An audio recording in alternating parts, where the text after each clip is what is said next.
جب رب راضی ہونے لگتا ہے تو بندے کو اپنے عیبوں کا پتہ چلنا شروع ہو جاتا ہے، اور یہی اس کی رحمت کی پہلی نشانی ہوتی ہے۔ امید کبھی نہ چھوڑنا، کل کا دن آج سے بہتر ہوگا انشاءاللہ۔ اٹھا کر پھینک دو اپنی زندگی سے ہر اس شخص کو جو تمہارے ذہنی سکون کے لیے خطرہ ہے۔ اکیلے ہونے کی سب سے اچھی بات یہ ہے کہ جب تم پریشان ہوتے ہو تو تمہیں سننے والا صرف اللہ ہوتا ہے۔ خالق سے مانگنا سنت ہے، اگر دے دے تو رحمت، نہ دے تو حکمت، اور مخلوق سے مانگنا ذلت ہے، اگر دے دے تو احسان، نہ دے تو شرمندگی۔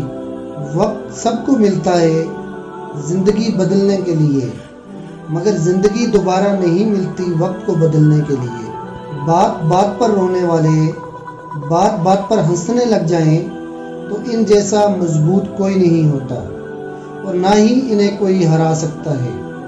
اللہ سے اس قدر قریب ہو جاؤ کہ تم دعا مانگو تو فرشتے آمین کہیں۔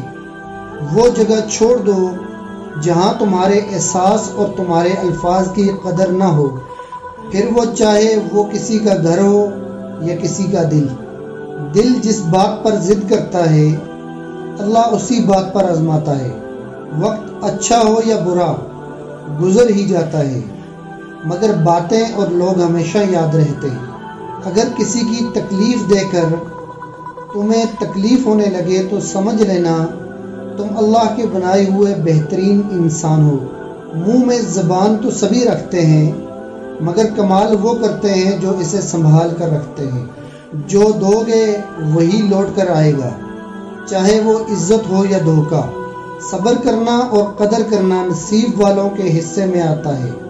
ایک انتقال کے بعد زمین تمہاری ہو جاتی ہے، اور ایک انتقال کے بعد تم زمین کے ہو جاتے ہو۔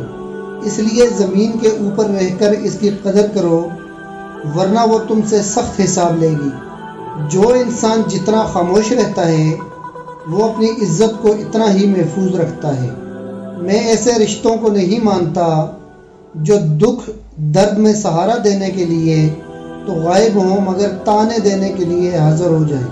کبھی کبھی تکلیف ایسی ہوتی ہے کہ اللہ کے علاوہ کسی سے بات کرنے کو دل نہیں کرتا۔